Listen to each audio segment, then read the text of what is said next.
So let's just review the situation, okay?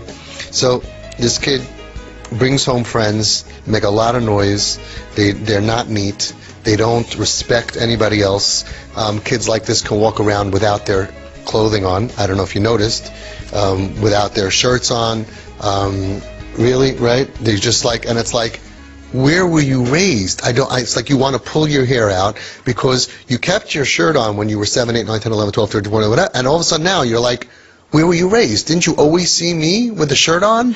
Don't you know that, you don't bring strangers to the house, you don't endanger your family, you don't act disrespectful, and every single thing that they're doing, this whole list that you gave me, it all boils down to one thing. They have no respect. No respect. No respect for authority, no respect for police, no respect for daddy, mommy, neighbors. Forget about no respect for God, Torah, Judaism, Messiah, Halacha, Hashkafa, or Minhagim. So why am I smirking? Because this is what I do. So if you go to the plastic surgeon and you say, look, there's a deep gash in my son's head, God forbid, and he's smirking, it's because, yeah, I've done 1,000 of these, right? And you'll see, there hardly will even be a scar. I'm not smirking because it's easy. I'm not saying it's not painful. I'm not saying it's not difficult. I'm saying we have the medicine.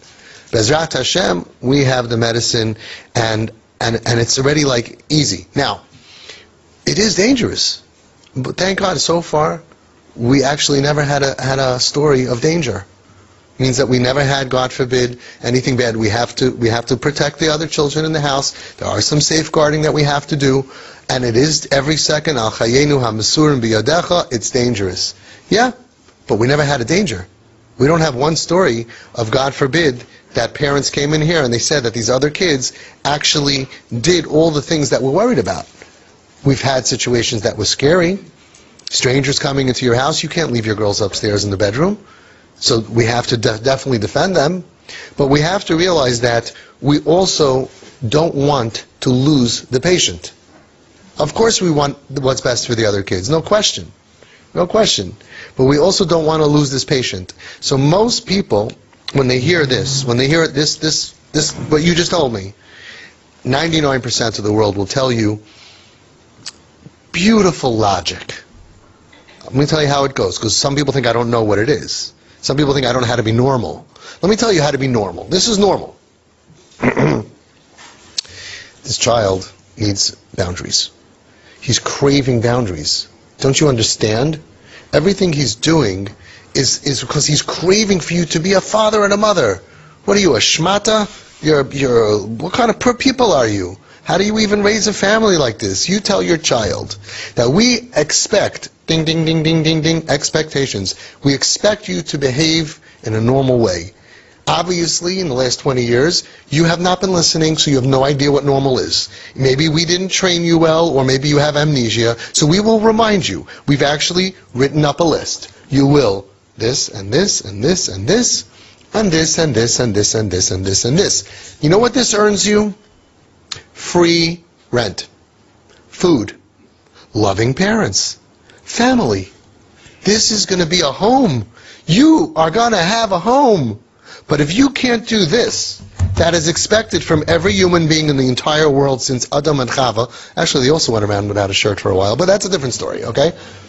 Everybody gets this, right? Then guess what? You don't deserve a home. We're not kicking you out of our house.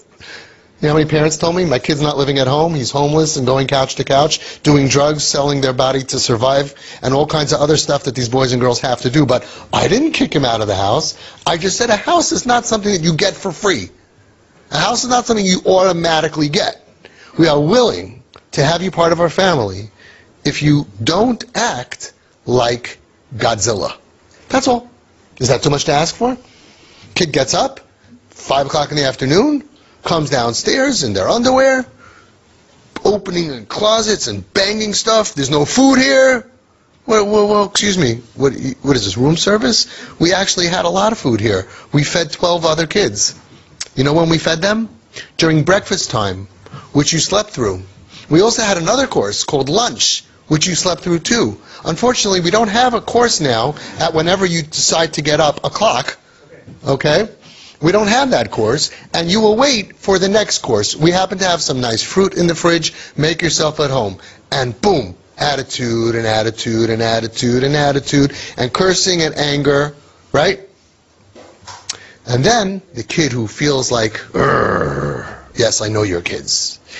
All of a sudden he goes over to this poor little 3-year-old, 4-year-old kid, minding her own business, reading on the couch, looking at the little things, grabs the book out, rips it out of her hands, cuts her hands, she's bleeding, screaming, goes down to the other room. This kid has been working for the last 2 hours. The 6-year-old is building a castle with blocks and stuff like that, and one kick, boom, all over the house. What do you do? What do you do? You lost the right to have a house. If you, listen, you have total bechira. Every person has bechira. You're a regular person. You have choice. You just act like you used to act, and there's no problem. Just act like your brothers and sisters do. If you're not sure what to do, just follow them. When they go to sleep, you go to sleep. No, but you're smarter. You're going to stay out all night till 6 o'clock in the morning because that's a great plan on being successful, and you're going to smoke weed and do all kinds of stuff and break into cars. Well, you're going to get the result that you signed up for. You're going to be a loser, and good luck to you because we told you right from wrong, and we are going to be firm, and we're going to set boundaries. We wrote this all over here. We actually have it in triplicate. We already signed. It's notarized. Signed that you agree to the rules of the house. Notarize it. We have your lawyers present, and we're going to take some blood. I'm not sure why. We just do that as part of the whole program. And the kid is going to go ahead and look at it. He's going to sign. Okay? Not too hard to act like a mensch. Even goyim know how to act like this. Even hoodlums, right? What are we asking for? Respect the house. Now what if it happens, it's shocking, that a couple of minutes later, he breaks the Gimel Averis Chamuras Bavas Achas. He breaks the 3 cardinal sins. There was a family that came here, and their kid was not even so bad. He was a typical kid, smoking weed and all that. He was actually he was okay. He wasn't so bad. But he would walk around the house without his undershirt, without a yarmulke, and he would talk like a truck driver. You're talking about every single sentence had the F word, which is very unique because it was part of the compliments. This is effing good. And it's part of the this is effing bad. Everything has the F word in it. It's very, very versatile word. Right? It was every compliment and everything that went well and everything that went bad. Everything was the F word. Now, very from yeshivish family, raising a bunch of other kids. Not so good for them to hear this. Because a kid can go to first grade or nursery and can tell the teacher, I need to go to the effing bathroom. Because he doesn't know that it's a bad word. Because every time Shlomi says, whatever, everybody says it's okay. So this was a chinuch problem, a disaster. The 3-year-old said, I don't want, after his upsharon, I don't want a yarmulke. Shlomi doesn't need to wear a yarmulke. Why do I need to wear a yarmulke? Chinuch disaster. All of a sudden the 5-year-old is coming down after his bath upstairs without his undershirt. Shlomi doesn't wear an undershirt. So you have tar b'sra b'seich beisai. It's worse than Gaigu Magug. What are you supposed to do? You teach your kids, you teach your kids, you teach your kids, and all of a sudden they see this guy living in there that we're hugging, right? And he's part of the family. Terrible example. And not only that, he would provoke them. He would provoke them. He would tell Shlomi, he would tell little Maishi after the bath, he says, I'm so hot. He goes, so take off your undershirt. Like I do. Horrible. And then what about the fact that there are these devices all over that are blinking and blinking that the other kids don't have? And the teenagers there are pretty interested. They're like, oh, looking over. No, I wasn't looking. What does he have over there? Right? I go to school every single day and I get nothing, and he's there on the couch like Oig Melech HaBashan, getting breakfast he wants served at 5 o'clock or 6 o'clock, and if it's not to his perfection, if it's a little cold, if it's a little warm, if it's a little this, if it's a little that, explosion. I'm sorry, when did you become President Trump? You're nothing, a nobody, and you're just complaining about everybody who's being nice to you? Ain't gonna happen. So, this family called me up, and actually Veli Brudny Shlita sent them to me, because there was a problem. After they signed the contract, 3 things: shirt, yarmulke, and no cursing. He signed. They thought, you know what happens after you sign the contract. The parents, like after a good deal, you sign a good deal, they go home, they fold it.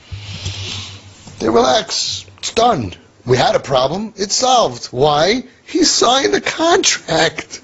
What could possibly go wrong? David, what can go wrong? He signed a contract. I mean, and all of a sudden, Gimel Averis Chamuris B'Vasachas, the kid comes down without his yarmulke, without his undershirt, and says, beep, beep, beep, beep, beep, beep, beep, beep, beep, beep.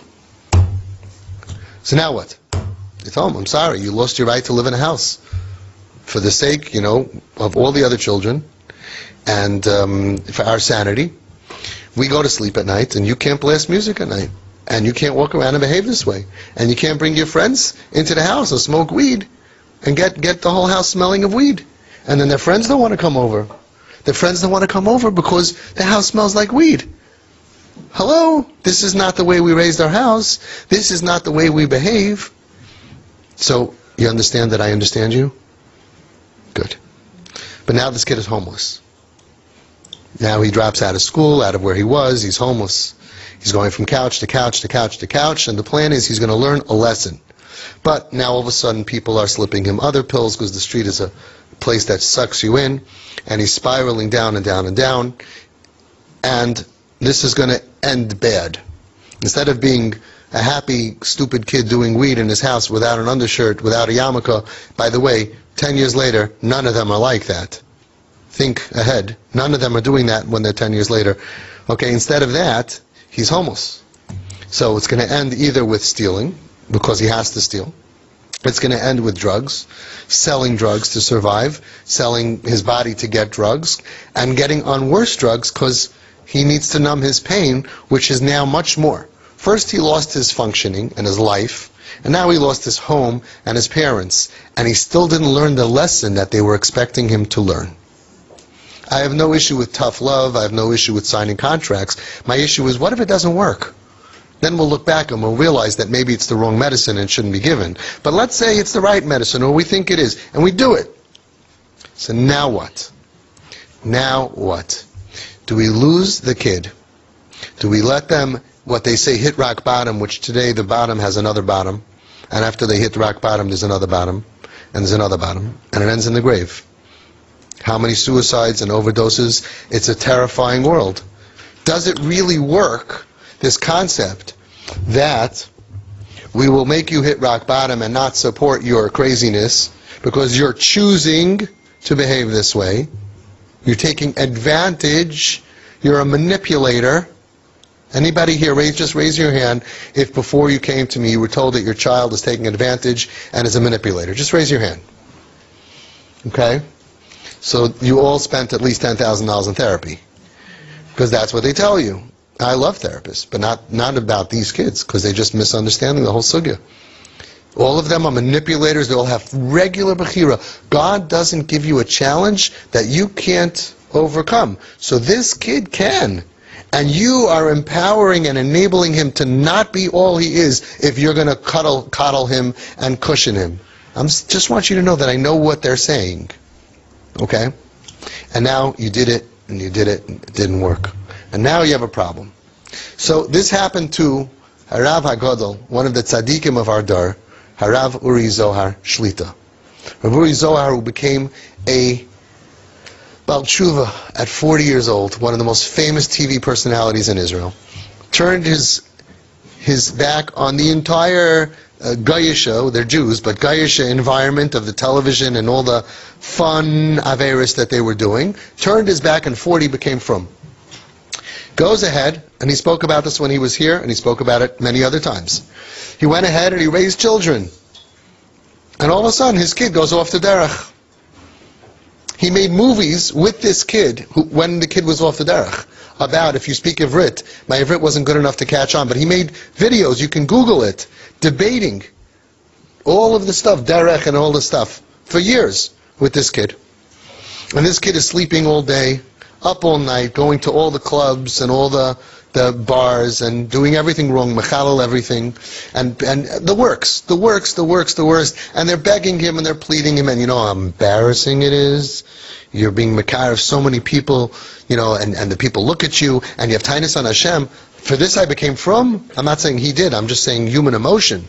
What about, I was makar of so many people for you, Hashem. Why aren't you taking care of my son? Why are you making me go through this? And it came to the end of the road where one day he told him, Ad Kan. Anybody here ever feel like saying Ad Kan? Right? Ad Kan, Kan, Kan, Kan, Kan, Kan, Kan, Kan, Kan, Kan, Kan, Kan, Kan. It's the Ad Kan song. Kan, Kan, Kan, Kan, Kan, Kan, Kan, Kan. Ad Kan, he tells the son, Itamar, we're done. Get out of the house. The way you're behaving, can't be here. You lost your right to exist in a family unit when you're not. Forget about the fact that you don't help, but you yell and scream at other people who are helping. You spit at their mommy and tati. Kaber de savicha v'asimecha. Hello. Nothing. You curse mommy and how many kids text their mother? F you. We had a TP mom here that the kid texted the mother on Yom Kippur. Throughout the day, F you, drop dead. So after Yom Kippur, the mother would open the phone, ding, ding, ding, ding, ding, and see her son texting her. There's more than one that you should know on Yom Kippur. This is what I'm thinking. On Mechal Yom Kippur to text you, F you, drop dead. You would say this is the Ben Saira and Umayra in the Torah, and for sure, even Reb Shimon Bar Yochai would say, you got no choice. Let's bring him up, string him up. Okay? Those kids, both of these stories, and there's similar ones, Shabbos and other, both of those kids are from today. So hang on. We have medicine for this behavior. Where was I? Raburi Zohar tells the kid, out of here. The kid takes his knapsack, takes some stuff, full of anger. Can you imagine? I'm sure you can. The anger and the frustration of the parent. You're so angry at this kid, you're ruining my life, get out of my house, and you're full, your blood is boiling, and the kid goes and he opens up the door, and he's about to step over the threshold. The Rabbi says, wait! And a bolt of lightning entered his whole brain. And he just in 1 second said, if this is the end of the road of my mahalach, of dealing with my son, it cannot be Ratzon Hashem. It can't be that Hashem wants me to deal with this problem in a way that I lose my son, that he moves out of my house. It cannot be Ratzon Hashem. 1 second, he says, wait, you don't need to do tshuva. I need to do tshuva. And he opened his arms. And Tamar went and gave him a hug. And from that moment, he did very simple. When you were kids, anybody remember backwards day? He just did everything backwards. When he used to say no, he would say, yeah, have a great time. He would say, I'm not giving you money for that, here's money for that. He would say, why are you getting up at 5 o'clock in the morning? He'd say, hey, you want breakfast? He would say, why are you going out at night? He'd say, hey, you need a ride? Everything he did, he just did the opposite, because the first way, patient is gone. And he knew that that cannot be Amida ben Esayin.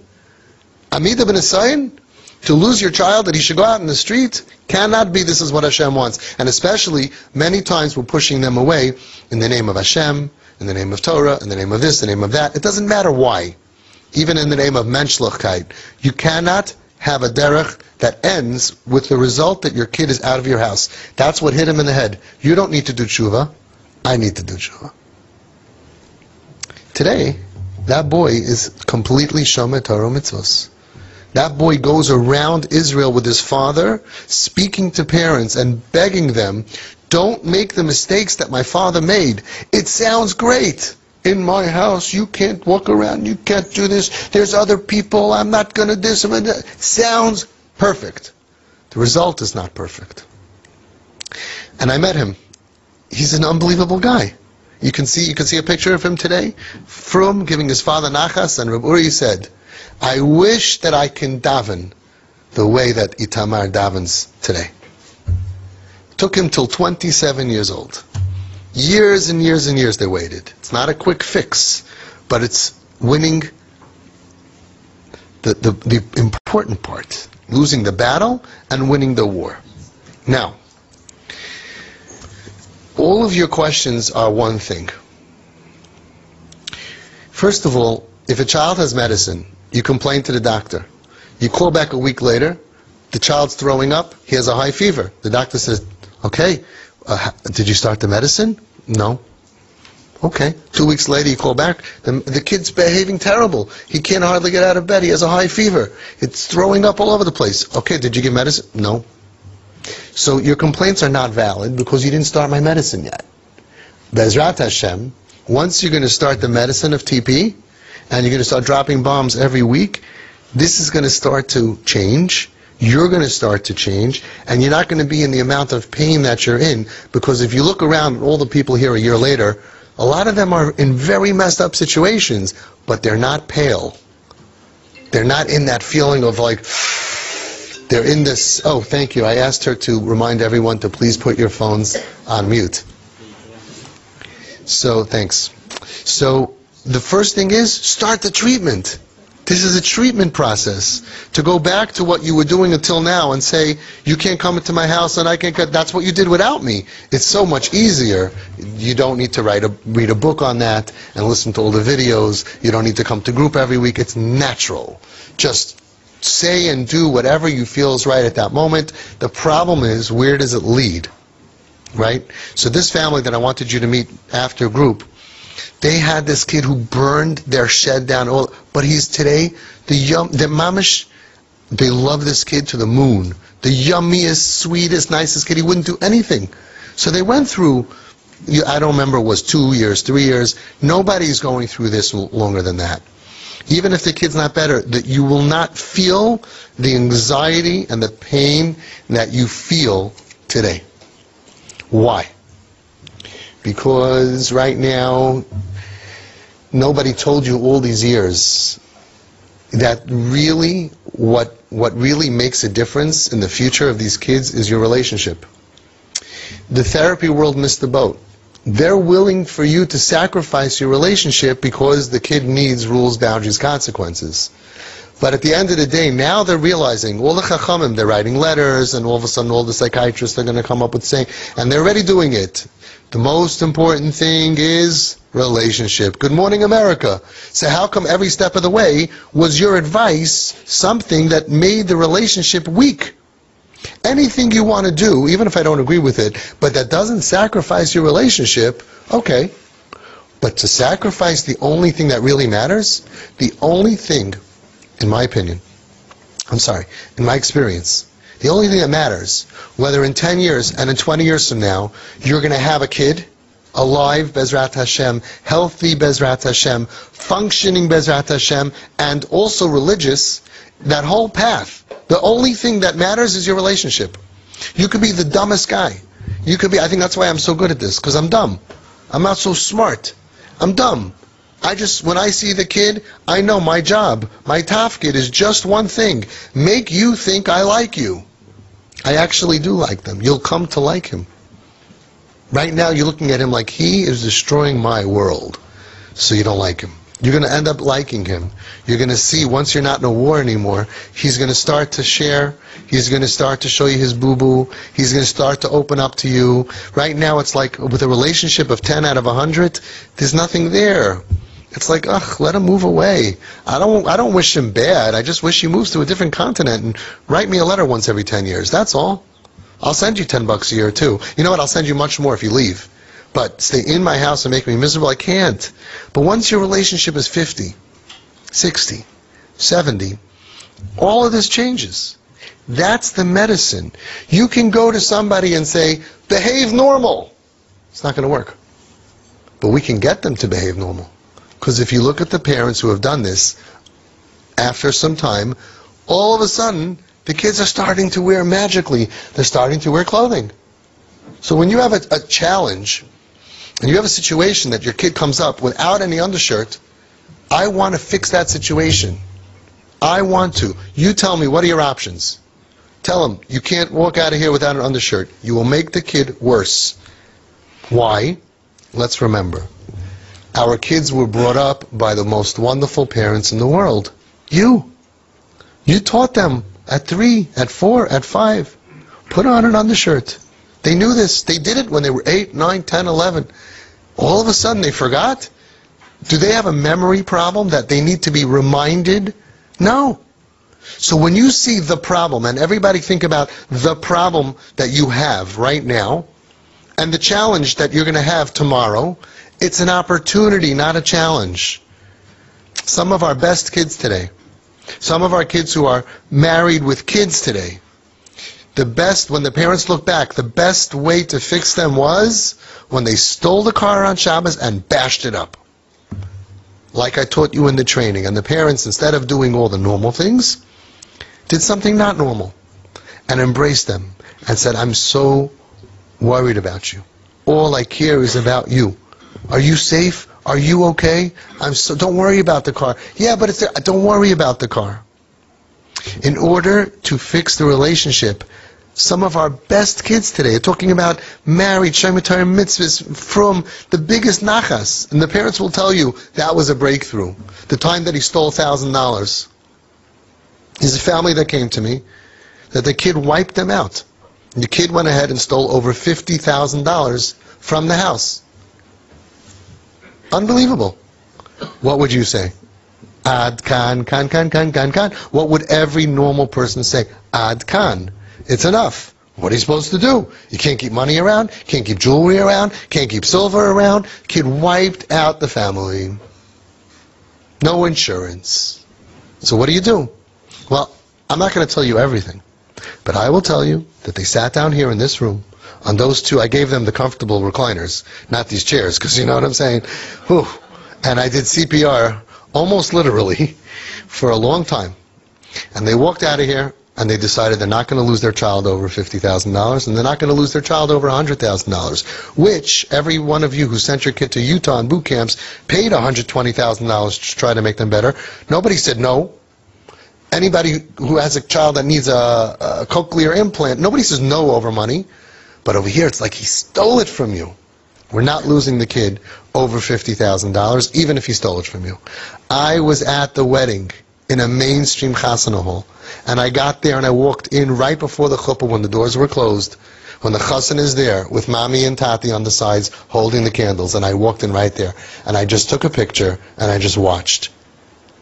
From Erlich, married a Frum Erlicha wife. I saw him in shul this Shabbos with his father, part of the family, working, happy, a member of Klal Yisrael, alive. Let's just start with alive, because what would have happened if the parents would have said him, that's it. What would have happened to him? He's not a drug dealer, he's not a drug addict, he's a regular person, nice guy, and he's matzliach, and he has gesundheit, and he has a couple of nice little kids also. He has everything. The parents have everything that they ever dreamed of. They have everything that you're dreaming of. The works, that beautiful ending that they're looking for, they have. And at that point, they had to make a decision. Do I let my anger and my rage and my pain and my frustration take over me, and I just do what I want to do right now, impulsively? Or the first thing is, I'm not going to do anything. I'll call Avi tomorrow, the next day. There's no rush. No rush to do kares. No rush to do kares. No rush to make a mistake. Anything that you want to do now is a mistake. Good things can wait. Usually I'm available anyway. I got a call 2:30 in the morning from a very, very chashuv Rav. He went down, I told you the story, he went down to the basement in the middle of the night, 2:30 in the morning. Rule number 1, don't go down to the basement. Please, stay in your room and go to the bathroom as close as possible. Don't go to the basement. Rule number 2, if the lights are off, don't turn on the lights. Calls me up, I can't, that's it, I can't. I said, okay, I hear you. It's very painful. I know you want to sing the Ad Kan song. I understand. Kedusha, the house, I got it. I had to remind him, he got a bracha for Atzlacha from Reb Chaim Kanievsky, Shlita. So Zayin Gesund. I reminded him. I said, hang on.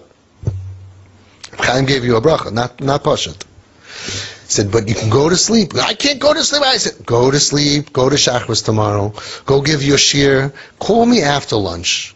What's the rush? You want to throw her out of the house? Fine, we'll do it in 12 hours. We'll do it in 24 hours. If it's the right thing to do, you're going to do it when you're calm also. Anything that you don't want to wait to do is wrong. You're about to make a huge mistake that will cost you not only your kid, but yourself. You will prolong this agony of this rebellious stage another year, another 2 years. And I'll hit you right where it counts. And it's going to cost you another $50,000. By prolonging this. Because we have the key to de-escalating rebellious behavior. De-escalating. You could speak, do research. Don't just trust me. Research. Call the references. When you go to therapists, they can, because of HIPAA, they can't say these are my last 50 clients. You can come here, you can go to the Shabbaton. We had 600 parents there, about 500 TP parents. Speak to them. Speak to them. It sounds absurd. It's so twisted. People look at it and constantly think something else is happening, and what are you doing, and why are you buying love, and love is not something you should buy, and what do you have to give gifts, fine. What's your advice? Kares. Lock the kid out of the house, make him be on the street. No, and what happens? How's the success? Who's out there that has a group that's going to hold your hand and say that it's successful? Come on. So I have a plan. I have a plan. And the plan works to de-escalate the rebellion. And the plan is cuckoo. And the plan is nuts. And it's counterintuitive. But it works. You're going to ask those people that I told you to meet up with, and everybody else. You could put it on the... Did anybody have any rebellious kids on the chat? Right? You're going to get like, yes. There's 250 people on the chat. This is all I deal with. Did anybody have kids that don't respect house rules on the chat? Yes. Did anybody have kids who walk around the house without their undershirts? Yes. Did anybody have kids that bring strangers into the house and the other kids are at risk and we have to protect them? Yes. You're in the right room. Al tifached. Do not be scared. The medicine is cuckoo crazy. So far, I want to tell you, I never lost a kid to suicide or any of the stuff. Bli her. We had, unfortunately, I always say, one kid that we lost because of wasn't even overdose, but whatever. Still a very low percentage-wise, but very close to my heart, as you all know. I never lost anybody else. But I'll tell you something else. I never lost a parent. Because you look like you're going to have a heart attack. I never lost a parent. You will survive, you will thrive, and you will realize that the house is totally different. And this kid who did all the things lahachas, he's not doing it on purpose. He's not doing it to get anybody angry. It happens over and over again. You're going to end up with a dysfunctional kid. He has friends. He has friends. His friends are not the friends that you want him to have. He's not the kid you want him to have. And he's attracting the friends that you don't want. You want to protect your kids, you want to protect your house, there's one way to do it. Two ways of doing it. One way is you get a Smith & Wesson rifle. You stand there front, you start shooting, and then, you protect your house. The other way is you befriend everyone. You become the party house. You make barbecues at night. You give them good steak. You stay up at night and you give them beer. And they destroy your property 100%. Ask everyone who did it a year later, 2 years later. You did it. How many kids did you have in your house? To start, 20, sleeping on the floor. He sent me a picture in the middle of the night. There's limbs everywhere. We don't even know what they are. Is this one person? Is this a monster, an octopus? I'm like, wow, you have a male octopus. Is it a male? I don't even know. It's like an octopus. There's like a leg and another leg. Craziness, okay? 6 months later, how many kids are there? 3 months, 2 months, 3 months, okay? That's it. We just have to have... Okay, listen to this. Somebody asked, how fast do you need to run to outrun a bear? Right? Just to drop more than the guy next to you. Right? How much patience do you need? We need just a drop more patience than your kip. And they don't have a lot of patience. Usually the summer is crazy. And then when it comes October, November starts to get cold, and their friends, it's raining outside, and the kid says, give me my space. How many kids said these words to their parents? Why do I need all these people in my room? You know how many kids say that? Why do I need all these people in my room? And then we're looking at them like, and then they're like, why do you let me have all these people in my room? We had kids, Rabbeinu Shalom, who went through the summer with beds and the kids, they took away the pillows of the other kids in the house. So the other kids are without mattress, without linen, without pillows and blankets because there's guys coming, so they said no more. So that's why windows were created. For people to come in and out in the middle of the night. People are coming in, holding each other, dropping off the second floor, putting up a ladder, and then the parents, okay, they came here, come on, ding dong, middle of the night. I'll tell you how to deal with the other kids. It's temporary insanity. But look at the picture that they posted recently on the chat. You know who I'm talking about. Of a lechtig girl who wants to be Shemei Torah Mitzvah. She's almost there. But she's alive and lechtig. What happened to all the people? She's like, why do I have all the... Yeah, this is my boyfriend, this is my other boyfriend, this is my other boyfriend, this is my other boyfriend, my other boyfriend. And we say, Shalom Aleichem, Shalom Aleichem, Shalom Aleichem, Shalom Aleichem, Shalom Aleichem. Bayachim l'shalom, Bachuni l'shalom. And then, all of a sudden, a couple months later, she says, Tzeiskem l'shalom. Why do I need to have such a relationship for? I'm only 17 years old. That's what they all say. They wake up after a year or two, whenever it is, usually not so long. Why do I need to be in this relationship with this guy for, huh? As if you hooked them up, and you're like, I guess you have a point. Maybe you are too young for a relationship. Yeah, what do I need this for? Pressure, and then he's in a mood, or she's in a mood. What do I need this for? Okay, listen, if you don't want to have him over, we will get you through this. This is called temporary insanity. Kids go crazy, berserk, because I believe it's because of pain in their brain. I believe it's trauma. But you know what? Let's put that on the side. That's a whole different schmooze. Bottom line, all the people out there in the world will look at the situation and give comments, but they never helped anybody. If you want to figure out the way out, so ask around. De-escalate the situation. How? You're going to party with them. You're going to hug each one. That's how you protect your other kids. They're going to come in like this, and you say, hey, how you doing? Big hug.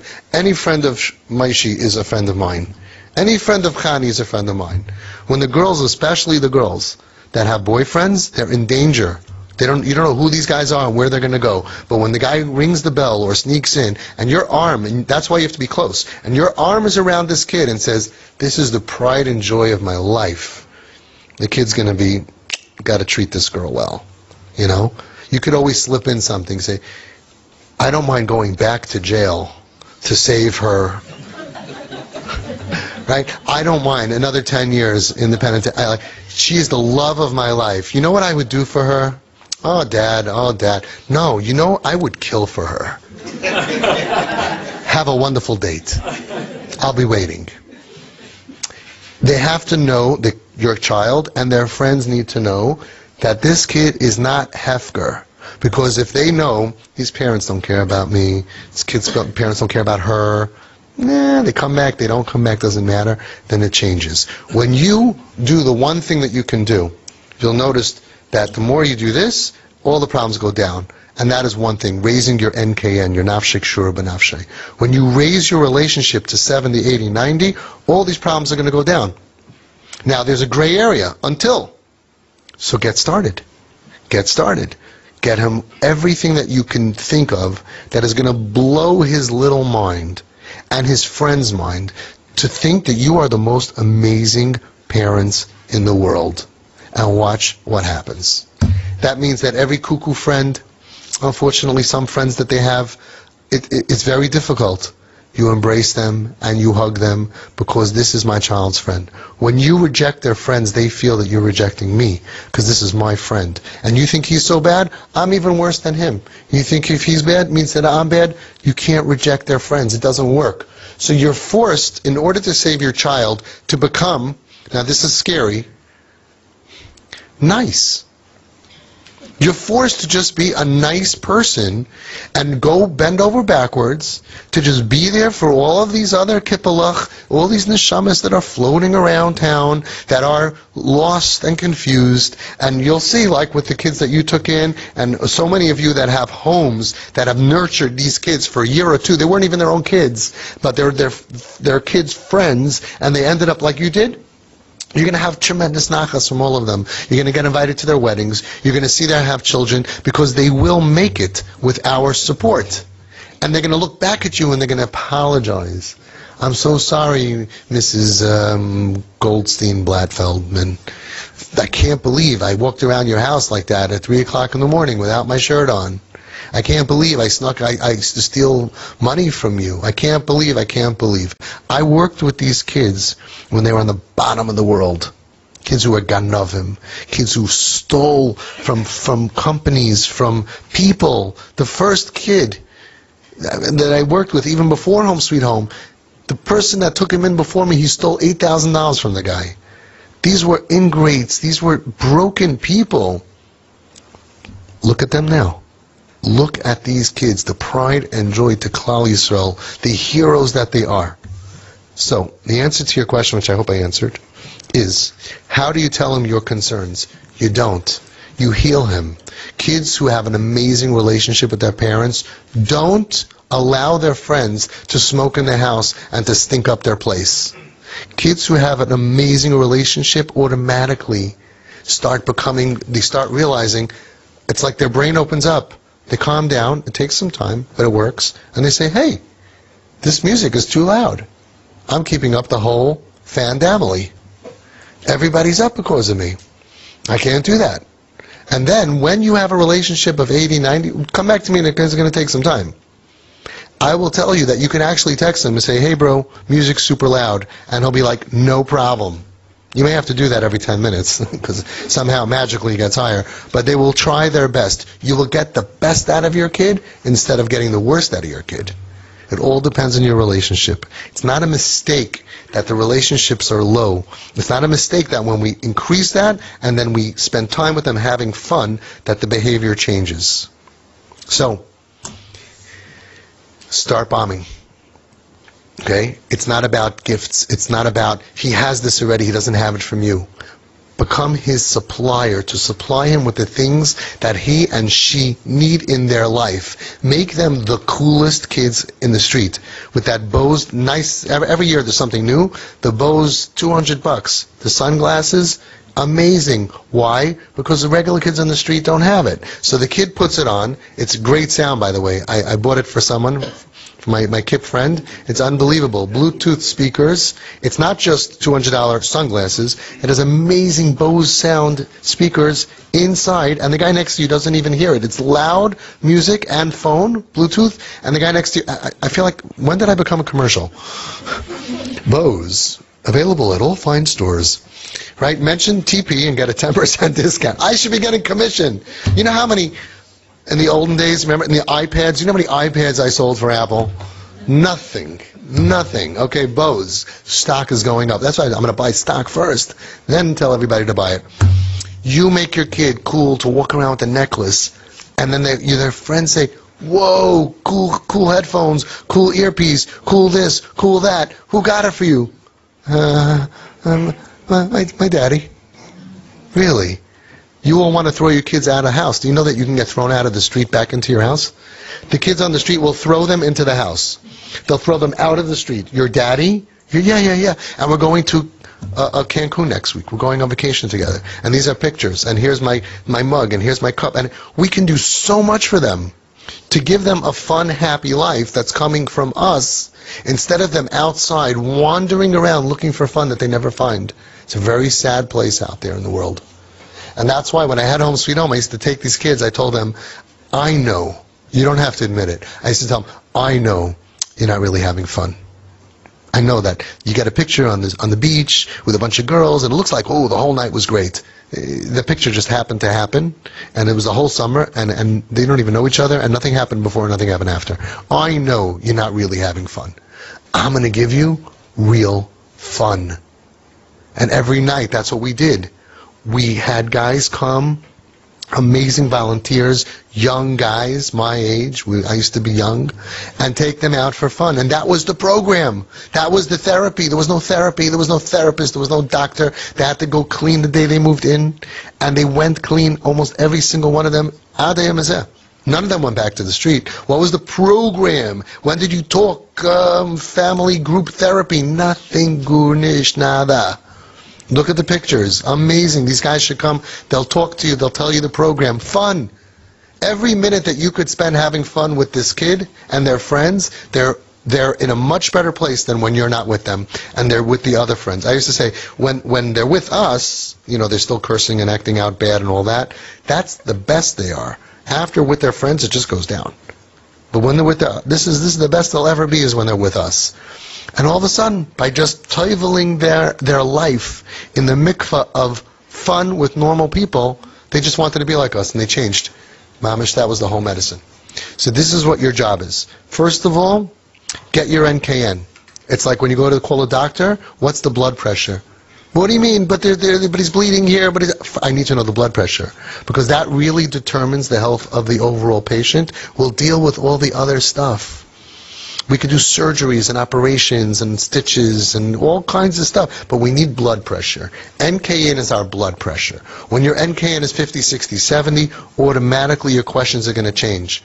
Also, he's going to treat you differently. He's going to start to be able to be the best that he can be.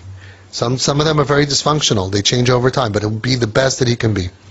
All of a sudden, you see that little twinkle. That's all I want to see. I want you to get a twinkle. A little twinkle. That's all I want. I want you to see the eyes. I want you to see a kid who will look at you in the eyes and will have a little bit of life in their eyes. And then you're going to start having such Rahmanas compassion for this kid. And he's going to feel it. And they're going to mirror it back to you. And then you're going to start spending time and having fun with them. And then we hope and we pray that this all works out wonderful. I hope I answered your question. The short version is just listen to me and trust me. Everything will be fine.